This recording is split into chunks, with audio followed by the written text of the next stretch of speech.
ఇప్పుడు ఐన్స్టీన్ పెళ్ళి, అతను పడ్డ కష్టాల గురించి తెలుసుకుందాం. 1903లో తన ఫ్రెండ్ మిలేవాని పెళ్లి చేసుకున్నాడు. మొదట్లో వాళ్ళు అన్యోన్యంగా ఉండేవారు. కానీ రాత్రి పగలు తేడా లేకుండా గదిలో ఒంటరిగా కూర్చొని ఏదో ఆలోచిస్తూ పిచ్చి గీతలు గీసే తన భర్త అచ్చట్లు ముచ్చట్లు తీర్చడానికి సిద్ధంగా లేడని ఆమెకి త్వరలోనే అర్థమయ్యింది. ప్రొఫెసర్గా తన జీవితాన్ని గడుపుతున్న ఐన్స్టీన్ మాటి మాటికి దేశ విదేశాలకు తిరుగుతూ ఉండేవాడు. ఇదంతా చూస్తున్న తన భార్య ఐన్స్టీన్తో విడిపోవాలని నిర్ణయించుకుంది. అప్పటికే వారికి 3 పిల్లలు.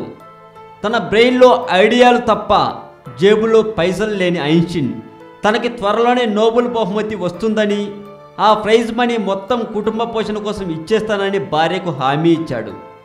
అతను మంచి భర్త కాలేకపోవచ్చు, కానీ ఏనాటికైనా గొప్ప శాస్త్రవేత్త అవుతాడు అనటానికి ఆమెకు సందేహమే లేదు.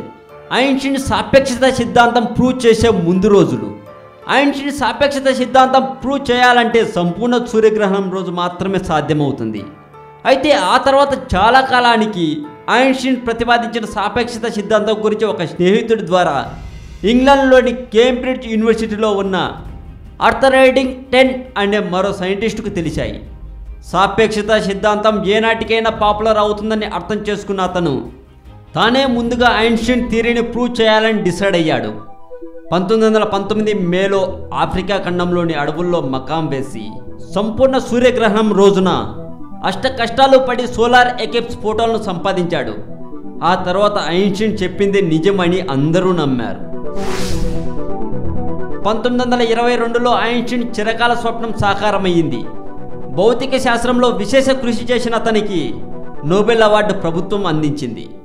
ముందు వాగ్దానం చేసినట్లు ఆ అవార్డు కింద లభించిన సొమ్మును ఐన్స్టీన్ తన మాజీ భార్య మిలేవాకు ఇచ్చేశాడు.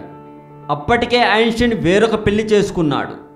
ఆ తర్వాత ఐన్స్టీన్ చాలా కష్టాలు పడ్డప్పటికీ మనకు మాత్రం ఎన్నో తెలియని విషయాలు తెలియజేశాడు. ఐన్స్టీన్ మరణం తర్వాత ఒక మనిషికి అంత అద్భుతమైన శక్తి కలిగి ఉండడం సాధ్యమా అని ఆలోచించారు కొందరు. ఐన్స్టీన్ చనిపోయాక అతని బ్రెయిన్ని బయటికి తీసి భద్రపరిచారు. దానిపై ఇప్పటికీ ప్రయోగాలు జరుగుతూనే ఉన్నాయి. ఈ విషయం మనలో చాలామందికి తెలియకపోవచ్చు. ఐన్స్టీన్ గురించి మరింత సమాచారం సమయం చూసుకొని చెబుతాను. అంతవరకు చూస్తూనే ఉండండి తెలుగు మోజో. ఈ వీడియో మీకు నచ్చినట్లయితే లైక్ చేయండి, షేర్ చేయండి. ఈ వీడియో మీద మీ కామెంట్ కూడా పోస్ట్ చేయవచ్చు. డిగ్రీ అయిపోయాక ఐన్స్టీన్కు ఉద్యోగం వెతికి పెట్టాలని తన తండ్రి హెర్మన్ చాలా ప్రయత్నించాడు. తన మీద తనకే నమ్మకం లేని ఐన్స్టీన్ కూడా ఇన్సూరెన్స్ ఏజెంట్ లాంటి మామూలు ఉద్యోగం చాలు అనుకున్నాడు.